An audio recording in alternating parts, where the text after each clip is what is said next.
It was a real gloomy day, and I had to make the 4-hour trip back to the province. I moved out of the city last year, where I was born and raised, to a province that, although new to me, seemed like a sensible option. It's quieter, less crowded, less stressful.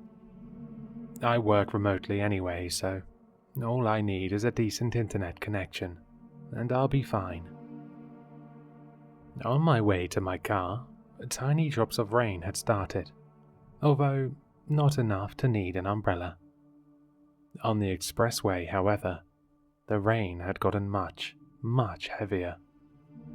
Despite my wipers giving it their all, the road ahead remained a smudged blur. The sky was a flat white grey, with tree silhouettes breaking through the monotony every few meters. Apparently, admiring a Monet painting is far more enjoyable than driving through one. It's free in the afternoon, but visibility is quickly dwindling. An hour into the drive, and I can vaguely make out silhouettes of cars. Underneath them were nothing but white clouds of rain spatters. I was getting nervous. I had drinks with my best friend the night before, and my anxiety is shooting through the roof. This was expected. It has been a pattern I've observed, following alcohol overconsumption. I still indulge in it every now and then, since I don't see my friends as often as when I lived in the city. But I have to admit that this bitch of a rainstorm, coupled with that fact, is a terrible combination. I decided that as soon as I find the emergency parking, I'll pull over to the side, carefully, lest I skid out of control and get run over by oncoming traffic. Luckily, all cars have turned their lights on, and the usual speeds have slowed down from the usual 80 to 100 range. I finally made it to the side of the road, and right on time too. The rain got heavier and heavier and heavier. I wondered how anyone could drive under these conditions, or whether anyone was driving at all. I could no longer see even the tail lights through the white misty haze. I must have dozed off because the next thing I know, the rain had completely stopped, and it was dark. But what I can't account for is that I am parked, not on the side of the expressway, but in a small clearing among some trees. I rubbed my eyes and saw a very familiar sight. I eventually realized I was on the rough road right outside my new provincial property. I was home, and severely disoriented. How did I get here now, when there were still 3 hours left of my drive? Did I go on autopilot? Was I still drunk? Despite my confusion, my desire to get my feet off the pedal and on the couch won. I figured I can worry about that 3-hour blackout or autopilot or whatever the hell it was later, in front of the TV perhaps. I walked in and saw my helpers about 100 meters off, doing some work clearing some overgrown grass. A bit of chatter amongst themselves. I thought it was odd for them to be working so late in the day. I carried on walking towards my cabin. I've planted plenty of tree seedlings all over, hoping to reforest the area, which is nicely situated by the foot of a small sleepy hill. I smelled the freshly cut grass and fresh breeze.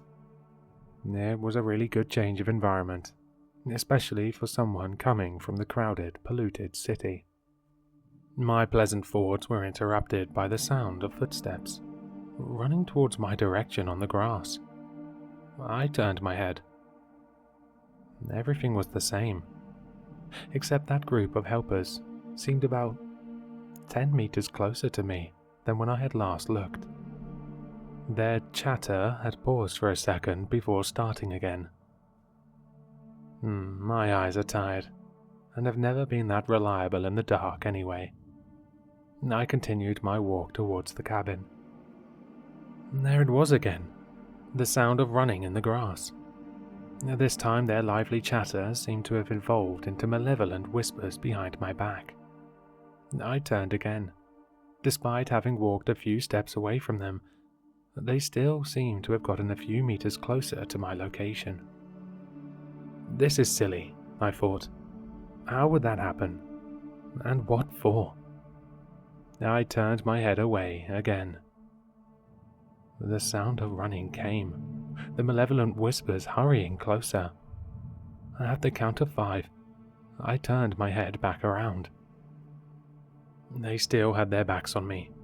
The whispers had stopped, but this time, they were a mere 30 meters away from where I stand. Are these guys pulling a prank on me? And how are they able to get so far, so fast? I don't understand what's going on, but I definitely don't like it. What happens when they get to where I am? I don't want to find out. I couldn't feel my hands at this point, only the throbbing heartbeat in my throat. I turned my body completely towards them, facing them as I slowly walked backwards towards the cabin, keeping my eyes on them the whole time. I made it to the foot of the stairs and groped my way up the building. I shut the door while still staring at them through the glass. They haven't come closer, and they eventually started dispersing. Some went to the kitchen, east of my cabin, while the others went into their huts to rest. This brings us to where I am now. It's been several hours since I got here. It's 2 a.m. and I can't sleep. The night has gone darker, and the lights have gone out. Although I can't see out in the darkness surrounding my cabin, I hear their menacing whispers at the foot of the stairs. I don't want to close my eyes in fear of finding them hovering right above me when I wake up. I'm starting to get the feeling that, although everything looks like my house, that I somehow made it to the wrong home, and it's been made apparent to me that I am not welcome here. I've double-locked the door and made sure all windows are tightly shut. I have my back up against the wall, my eyes fixed on the door, metal baton in hand. My plan is to wait for daybreak. I'll take my car back to the expressway to redo the drive, and be sure to make the full 4-hour trip.